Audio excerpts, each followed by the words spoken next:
C'est un conseiller communal de Le Saint-Pierre très remonté que nous retrouvons au Bemt, où l'Union Saint-Gilloise pourrait implanter son nouveau stade, 21 000 sièges qui pourraient poser certains problèmes de mobilité pour la proche périphérie. Nous ne sommes pas opposés au stade de l'Union. La seule chose que l'on demande, c'est que l'on tienne compte avec nous de la circulation que cela viendra à créer, qu'on ne construise pas le stade en ne comptant que sur une seule sortie qui n'est pas faite pour ça.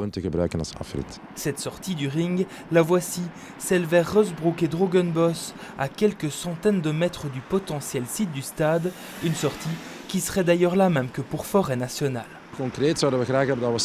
Concrètement, on aimerait pouvoir analyser comment on pourrait répartir le trafic entre les différentes sorties, la gare de Forêt Sud et les pistes cyclables, tout ça ensemble. Car c'est un dialogue avec la région, les agences flamandes et bruxelloises de mobilité, les communes de Forêt et Saint-Gilles et l'Union bien sûr, que demande à la quasi-unanimité le conseil communal de Le Saint-Pierre. Forêt n'y est pas fermé et partage d'ailleurs les mêmes questions relatives au trafic. Le collège forestois est aussi en attente de nombreuses données techniques, dont la mobilité évidemment.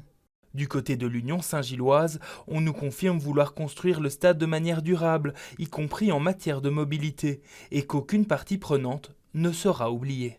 Pour le moment, on est en discussion avec la commune de Forêt et la région. Les autres discussions avec les communes aux alentours et les riverains suivront.